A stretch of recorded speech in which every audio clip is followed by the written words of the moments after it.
Hello, everyone. This is Mr. Bing. It is Introduction to Engineering Design. I am working on assignment number 1.3.4, which for some reason I have been working on for 10, 20, 30 days. And so I'm going to continue working on it. And let me show you what I'm doing here. I am trying to do something different rather than Autodesk Fusion 360 or Autodesk Inventor. I'm trying to use ONSHAPE, which is a free software package, browser-based 3D modeling, and it's actually recommended by Project Lead the Way if any of our other tools are not available. For example, if we are stuck at home permanently for the rest of our lives, we're going to need some way to do 3D modeling, and this appears to be an option. Whatever option you find, cool, do it. But this is the option that I think is good, at least for me. And so in this assignment, as you remember, hang on, gotta get the thing. Dead air, okay. Introduction to Engineering Design.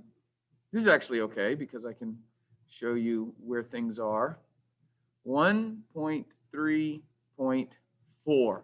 And by the way, we've been working on 1.3.2, 1.3.3, and 1.3.4. This is where I'm hoping everybody will be either today or very soon. And then there is a 1.3.5, which we're skipping, and then a 1.3.6, which we're going to use just to wrap up the unit so we can do the new thing, which is the puzzle cube. And so we'll hopefully get to that soon. So anyway, in this assignment, because we've done it 50 times, we know what this is about. We've done it so many times because we were trying to learn it on Autodesk Fusion 360.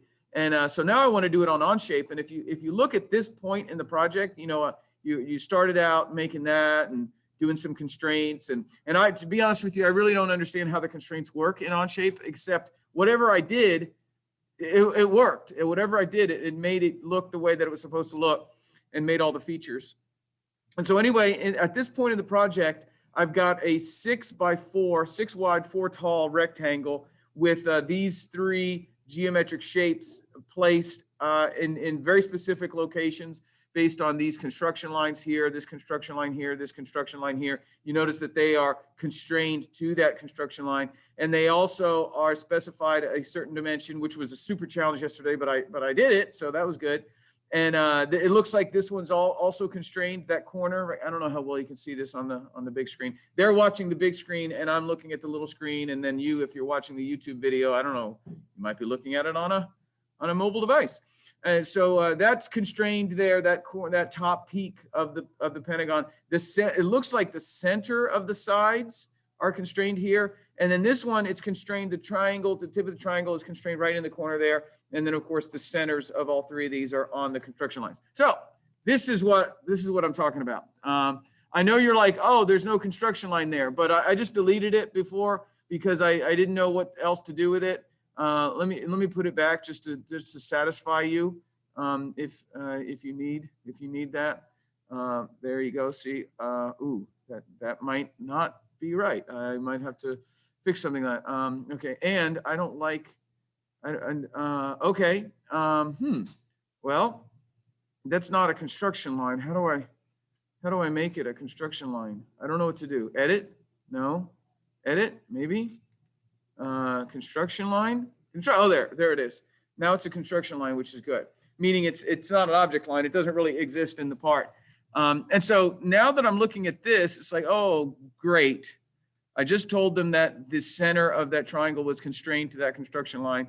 And it looks like it's not. So that's a little bit of a problem. What if I grab it and move it around? Oh, yeah. See, that's good. I can grab it and it snaps right there. So now it is constrained to the construction line. Notice it's still constrained at that corner. It's constrained to the construction line, that diagonal through the shape. And then also it is constrained to, no, not that. It is constrained to, I don't know what's happening. That 3x, by the way, just refers to the fact that it's a polygon with 3 sides, which as you know is a triangle. Okay, what I think I just screwed up, make that go away. What I think I just screwed up is the dimension. When I was making this adjustment, it's supposed to be 1.25 inches, one of the sides. And yesterday when I tried to do this, all I did was I made a line, right? I made a line like boom, boom, which doesn't make any sense, but that's what I did. And then 1.25 inches is the dimension. And so I made a line on top of the triangle and it forced the triangle to be the dimension that I wanted it to be. That is clearly not the best way to do it, but that's what I figured out. And remember, dudes, in engineering, you know, you got certain problems that are peculiar and unusual, and I guess that's redundant. You got problems that are unique and don't have an obvious solution. And then there's a million different ways to deal with it. Some of them are good ways. Some of them are safe ways. Some of them are cheap ways. And some of them are just ways that work that get you through a 90-minute block at Liberty High School in Bethlehem, Pennsylvania. So there, I think I'm good there. I think I've got that fixed. So it only took me like 6, 7, or 8 minutes to just fix my error from yesterday. It's a little discouraging. So I think I've got that, and I'm going to move on to this now. Now it's time for a panic attack because I have never used ONSHAPE, at least not seriously used it. I dabbled with it, you know, last spring when it was pandemic, 2020, end of the world and such. And so, but this is the first time, and yesterday was the first time I really used it seriously. And so I don't know how to do that. What I'm looking at and what you're looking at on the screen, I don't know how to make circular patterns and rectangular patterns and linear patterns, but I'm going to try. I actually know how to do it on Autodesk Fusion 360 because I did it. Remember, Sam, you saw me do it last week or the week before. Last week was Thanksgiving. Thanksgiving is really my favorite holiday. I know I've probably already discussed this with you guys, and whatever your belief system is, you know, it is America, and we have a variety of belief systems. Whatever your belief system is, I find Thanksgiving to be the most universal. I find that people of many different faiths can appreciate it and celebrate it, and that doesn't mean that 100% of Americans celebrate it. I'm sure that there's some people who don't, but I really like Thanksgiving because of that, because of the universality. Okay, so before Thanksgiving, Sam and Yanni and Leo, you saw me doing this on Autodesk Fusion 360, and now I'm going to try to do it on ONSHAPE. Okay, so make that go away. Why is that happening? Okay, so here I have these patterns. Let me look at this circular pattern of pentagons. A pentagon's a five-sided shape, and it looks like there's 5 of them, which is interesting, somewhat, you know, artistic. And I need it to the pattern apparently is circular pattern. Obviously, it sort of revolves, even though that's the wrong word. It sort of revolves around that center point. And by the way, the center point for me and the center point for Project Lead the Way, their center point is well, their corner here is. What am I trying to say? My corner is at the origin, and their center is at the origin. So if that looks a little bit different, then who cares? It's okay. It's okay.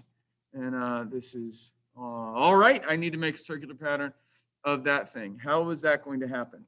I really, really have no idea. If you think I'm pretending not to know as some sort of instructional technique, actually, that's not true. I don't know. What does that say? It's a pattern. That's a pentagon pattern. I don't know. What is that? What is this? Ooh, pattern. Okay. And with a drop down, I'm feeling good about this. Check it out, circular pattern. You probably think I already knew where that was, and I promise you I didn't.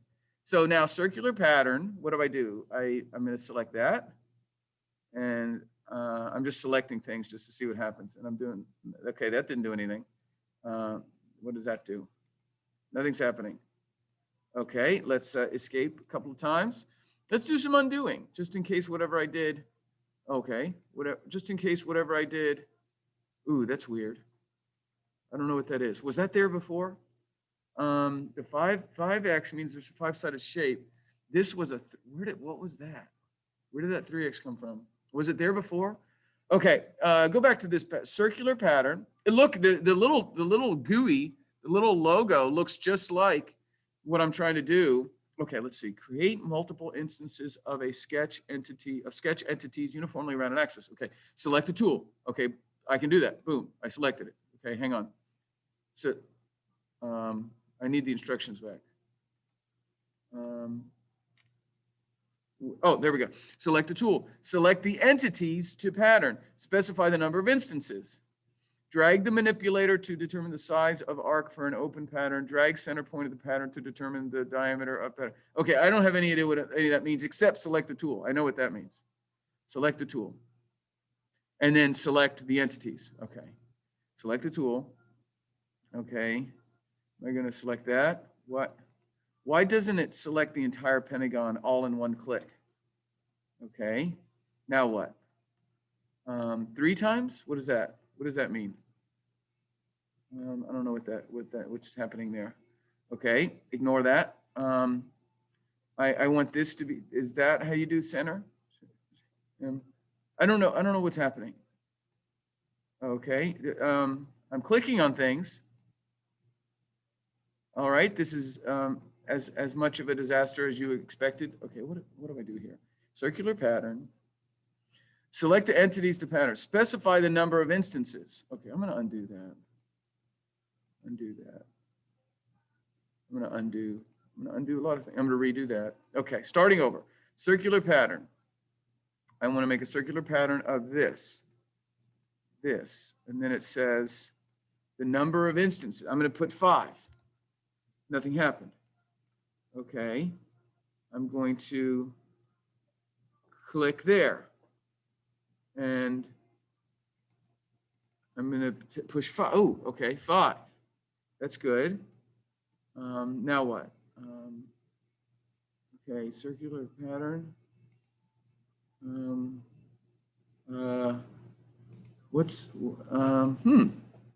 Okay, that's, nothing is happening.